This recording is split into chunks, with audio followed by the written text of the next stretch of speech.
Trading শিখতে চাই কিন্তু জানি না ট্রেডিং শেখার জন্য কি জিনিস জানা দরকার। ম্যাক্সিমাম অডিয়েন্সের সেম সমস্যা। ইউটিউবের প্রত্যেকটা ক্রিয়েটার একই কথা বলে, ক্যান্ডেলস্টিক প্যাটার্ন শিখো, চার্ট প্যাটার্ন শিখো, কিন্তু সেগুলি শিখলে কি তুমি একজন প্রফিটেবল ট্রেডার হতে পারবে? কখনোই না।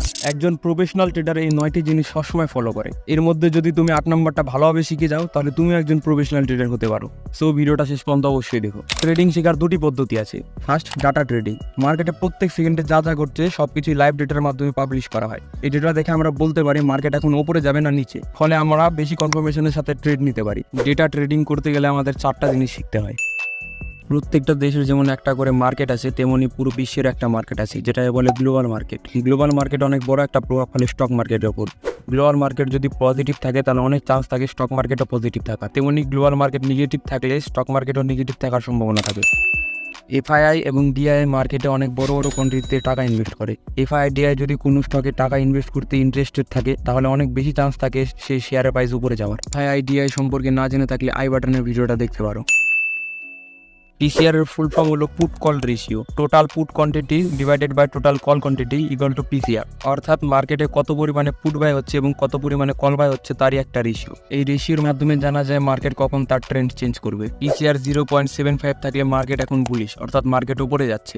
1.7 থাকলে বিয়ারিশ মার্কেট। 1 থাকলে আবার নিউট্রাল মার্কেট অর্থাৎ সাইডওয়েজ মার্কেট। পিসিআর যদি 0.75 এর কম অথবা 1.75 এর বেশি থাকে তাহলে অনেক বেশি চান্স মার্কেট তার ট্রেন্ড চেঞ্জ করবে। তোমরা এগুলো যাতে ভুলে না যাও তার জন্য তোমরা একটা স্ক্রিনশট নিয়ে রাখতে পারো। ডেটা ট্রেডিং এর মেইন হাতিয়ারই হলো অপশন চেন। অন্য সব টপিকগুলি ছাড়া যদি অপশন চেন তুমি ভালোভাবে শিখে যাও তাহলে তুমি মার্কেট থেকে প্রফিট করতে পারবে। অপশন চেনে অপশন ট্রেডিং সম্পর্কিত সকল প্রকার ডেটা থাকে, যার মাধ্যমে আমরা মার্কেটের বিহেভিয়ার বুঝতে পারি।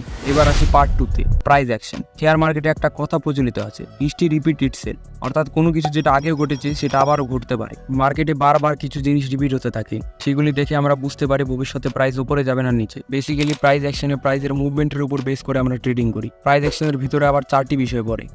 ট্রেডিং করার সময় আমরা চার্টের যে সকল ক্যান্ডেল দেখি সেগুলির মধ্যে অনেকগুলি প্যাটার্ন লুকিয়ে থাকে, যেগুলোকে বলা হয় ক্যান্ডেলস্টিক প্যাটার্ন। এই ক্যান্ডেলগুলি দেখে আমরা বুঝতে পারি প্রাইস কোন দিকে যেতে যাচ্ছে। মার্কেট মুভমেন্ট করতে করতে কিছু প্যাটার্ন ক্রিয়েট করে, যেগুলো হলো chart pattern. Chart pattern follow করলে অনেক বড় বড় মুভ ক্যাচ করা যায়। যেমন মার্কেট এখানে একটা এম প্যাটার্ন ক্রিয়েট করেছে। এম প্যাটার্নের এই অংশকে বলা হয় নেকলাইন।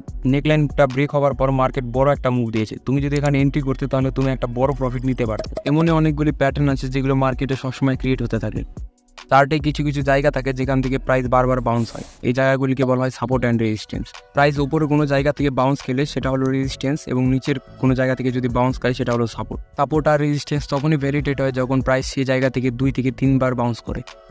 ট্রেডিং শেখার ক্ষেত্রে সবচেয়ে বেশি ইম্পর্টেন্ট হলো ট্রেডিং সাইকোলজি। ট্রেডিং সাইকোলজি পুরো শিখে গেলে তুমি একজন প্রফেশনাল ট্রেডার হতে পারবে। ট্রেডিং এর ক্ষেত্রে সাইকোলজি বলতে বোঝায় ইমোশন কন্ট্রোল। ট্রেডিং এ প্রফিট এবং লস হওয়ার সময় তোমার ইমোশন কি করে কাজ করছে সেটা ডিপেন্ড করে তোমার সাইকোলজির উপর। এই সাইকোলজি যত ইমপ্রুভ হবে ইমোশনকে তোমরা ততটাই কন্ট্রোল করতে পারবে।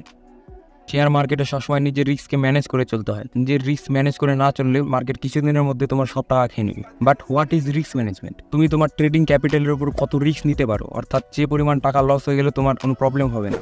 ধরো তোমার কাছে 10,000 টাকা আছে, সেই টাকার মধ্যে যদি 1000 টাকা লস হয়ে যায় তাহলে তোমার কোনো সমস্যা হবে না। কিন্তু 1000 টাকার বদলে যদি তোমার 5000 টাকা লস হয়ে যায় তখন একটা সমস্যার ব্যাপার আছে। সেই জন্য নিজের রিস্ককে সবসময় ম্যানেজ করে চলতে হয়। প্রাইস অ্যাকশনের তুলনায় ডেটা ট্রেডিং একটু বেশি কঠিন, তাই বেশিরভাগ ট্রেডার প্রাইস অ্যাকশন শিখতে পছন্দ করে। তোমরা যদি দুটো একসাথে অ্যাপ্লাই করতে চাও তাহলে তোমাদের একটা প্রপার সেটআপ দরকার, যেমন পিসি এবং ল্যাপটপ। মোবাইলের মাধ্যমে এটা করা সম্ভব না বললেই চলে। তোমরা কোনটা শিখতে চাও, ডাটা ট্রেডিং না প্রাইস অ্যাকশন? কমেন্ট করে জানাতে পারো। আর প্রত্যেকটা টপিকের উপর ডিটেল ভিডিও আসতে চলেছে, সো চ্যানেলটা সাবস্ক্রাইব করে নিও। Thanks for watching, by.